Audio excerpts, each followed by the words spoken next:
Hello, kids. It's time for questions with Uncle Jethro. For those of you who have been asking what my real name is, it is Rayuel, which means friend of El, a Semitic god that I used to serve as priest. The Midianites call me Jethro, which means exalted one because of my status as priest. Now, some of you are confused as to my ethnicity.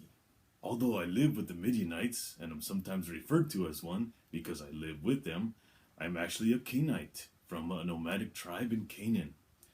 My family left the tribe and traveled with a group of Midianites, who are also nomads. I am not a Cushite, although after my daughter's death, Moses may have married a Nubian who traveled out of Egypt with the Hebrews. Speaking of Moses, how did I meet him? I met Moses after he intervened on behalf of my daughters who were being harassed by some local shepherds. Although he was old and had been running around the desert for many years, he was a man of honor, and he was righteous, trustworthy, and not greedy. So I gave him my daughter, Zipporah. Now, as Kenites, we do not practice the ritual of circumcision, and so Moses only circumcised my younger grandson, but not his firstborn initially, in respect to my daughter's wishes. But she came to realize that God wanted the firstborn circumcised as well.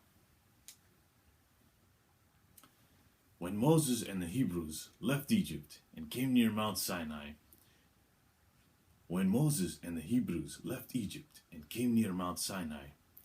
he sent Zipporah and my grandchildren to visit me, and she told me that what had happened in Egypt. I sent word to Moses that I wanted to meet him and set out to do so.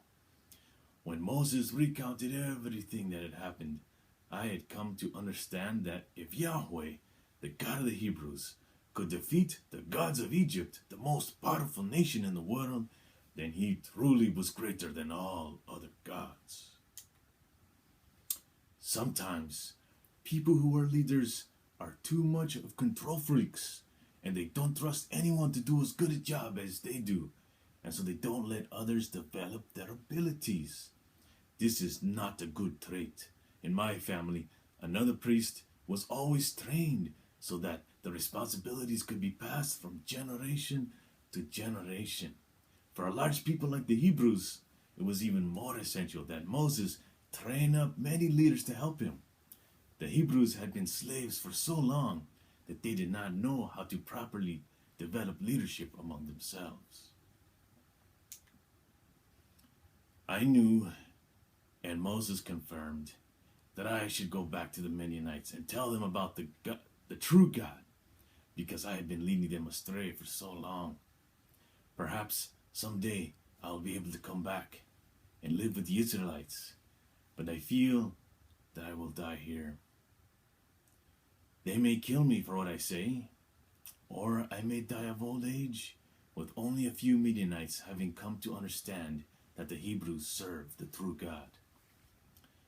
My son, Hobab, wants to continue preaching to the Midianites after I'm gone, but I want him to join the Hebrews so that he may lead my family out of Midian to eventually live with them in Canaan. What's that, son? It's time to go? Okay. Shalom, good friends.